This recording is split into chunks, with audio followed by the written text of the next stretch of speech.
Assalomu alaykum. Hurmatli nuroniylar va tadbir ishtirokchilari.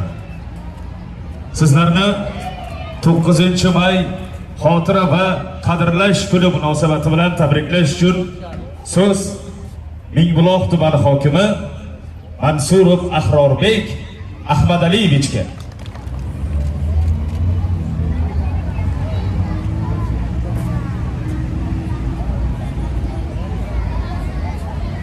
Assalomu alaykum.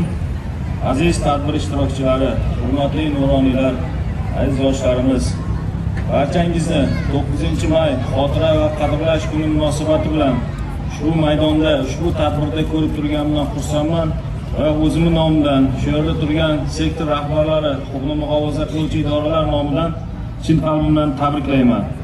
Barchangizga ma'lum, bundan 80 yil muqaddam fashizm ustidan qozonilgan buyuk g'alaba kunini keng nishonlayotgan edi. Bir necha kundirki tumanimiz tashkilot muassasalari ana shu munosabat bilan turli xil ma'naviy, ma'rifiy, ommaviy tadbirlar o'tkazilmoqda.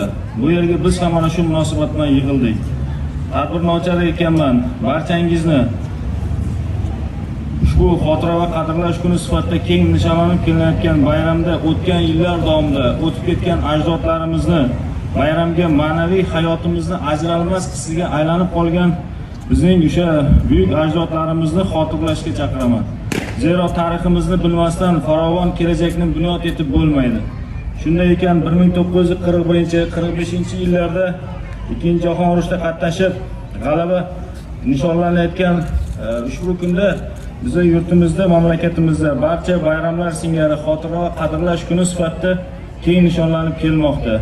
O'zbekiston mehnatkashlari ham ushbu urush yillarida chinakam mehnat qahramonlariga aylandi. Mana kuni kecha tuman idoralari bilan, huquqni muhofaza qiluvchi idoralar bilan shu front ortida mehnat qilgan faxriylarimizdan, nuroniylarimizdan hollardan xabar oldik. Albatta ushbu urushda qatnashgan tumanimizdagi hamyurtlarimizni barchalari bugungi kunda olamdan o'tib ketishgan, ularning farzandlari, nabiralari shu yerda bayram tadbirlarimizda ishtirok etishyapti. Yurtimizdagi urush va mehnat faxriylariga ko'rsatilayotgan yuksak e'tibor albatta hurmatli prezidentimiz tomonidan ularga g'amxo'rlik qilish, balki ularga pul mukofotlari kuni kechagi kundagi shu ko'krak nishonlari bilan taqdirlanishi, 21 nafar front ortidagi zahmat chekkan otajon va onaxonlarimizga ham xursandchilik olib keldi desak aslo mubolag'a bo'lmaydi. Yurtimiz keksalari, qadrli va e'zozli nuroniylari, mamlakatimizning ko'rki va duogo'ylari hisoblanadilar. Kechagi kun saboqlarini, xalqimiz kelajak yo'lida jonini fido qilgan kishilarni xotirlash esa har birimizning fuqarolik burchimiz hisoblanadi.